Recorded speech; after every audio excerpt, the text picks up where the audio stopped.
It was a quiet evening in Pleasant Grove, Utah. A man was cleaning out the old garage at the house he once shared with his wife when he made a shocking discovery. Inside a small plastic-wrapped box, he found the body of a baby so tiny that it could fit in one hand. The sight froze him in place. In an instant, a normal life was shattered by a terrible secret. Megan Huntsman was a quiet, slight woman. Neighbors remembered her as petite, only about 105 pounds, and very secretive.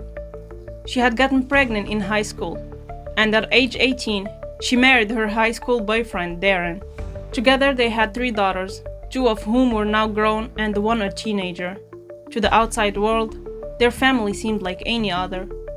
Nobody suspected what Megan was hiding. Investigators later found that from 1996 to 2006, she gave birth to 6 babies who were born alive and lived only minutes. Immediately after each birth, Megan either choked or smothered the newborn. Sometimes she looped a cord or cloth around the baby's neck. Other times she pressed her thumb to the baby's throat until life stopped. After each killing, she moved the tiny body out of sight. Each birth took place in complete privacy. Police said she secretly gave birth to each of the babies without medical assistance at home and then immediately killed them. There was never a doctor or nurse involved. One detective noted, "All 7 were born in the home. We have no proof of any medical evidence during any of the 7 pregnancies." Even Megan's own daughters later told investigators they had no idea their mom had been pregnant so many times. After each crime, Megan hid the evidence. She wrapped each tiny body in a towel or shirt, then in a plastic bag. She packed it into a cardboard box and stashed it in the garage. Over the years, these boxes piled up, filling the garage with a terrible secret.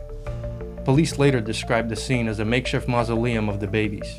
Each box had the silent proof of a child's death. Pleasant Grove was stunned by the discovery. In such a small town, neighbors said they never even suspected Megan was pregnant.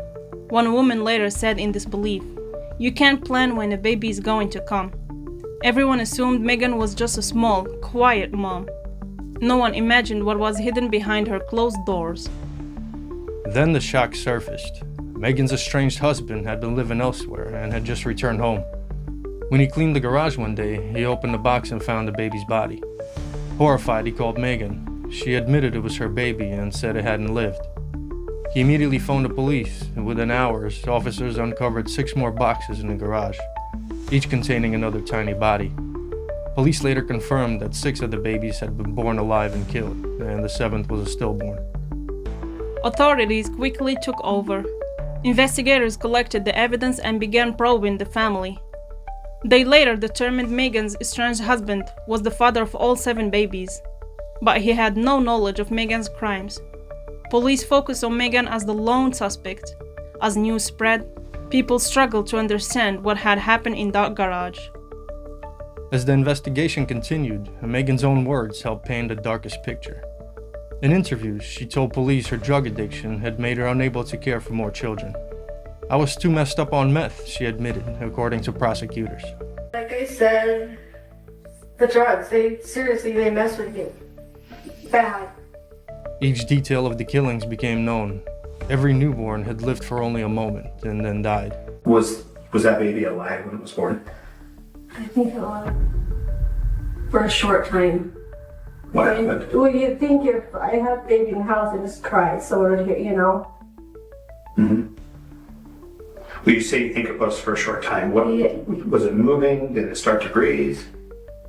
No, it wasn't breathing. I could see a little heartbeat and then it stopped. Okay. For about how long? Not very long at all. Okay. The one that you had when he was in prison, that you were on the toilet. Was that one alive when it was born? Okay. Where were the other 2 born? One on the bed and the other on the back. Okay. The one on the bed when it was born, do you think it might have been alive for a short time as well? It might have. Her friends and family could hardly believe it. Some said Megan had long struggled with depression and substance abuse. She had even told others at times that she was a victim of abuse, but the police found no evidence of that. Still, no one could explain why she did what she did. Megan herself said almost nothing else. In February 2015, Megan Huntsman pleaded guilty to 6 counts of first-degree murder. The courtroom was silent as prosecutors reviewed the facts. When the judge asked why she had done it, Megan answered simply, "To be sure it was dead." In a written statement, she later admitted everything. Depression and alcohol took hold of me. I held my secret for 18 years. Those words echoed through the room. The judge then sentenced her to life in prison. She received 6 life terms. Utah County Attorney Jeff Bowman told the reporters, "I don't think she will ever be released. My guess is that she will serve the rest of her life." In fact, court records show her first chance at parole is in April 2064. She will be 89 years old by then. Now the horror is over, and Megan Huntsman sits in a Utah prison. The tiny babies she took will never have voices of their own, but at least their story has been told. It's a chilling reminder that even the most ordinary lives can hide the darkest secrets. In Pleasant Grove, nothing will ever be the same. Subscribe!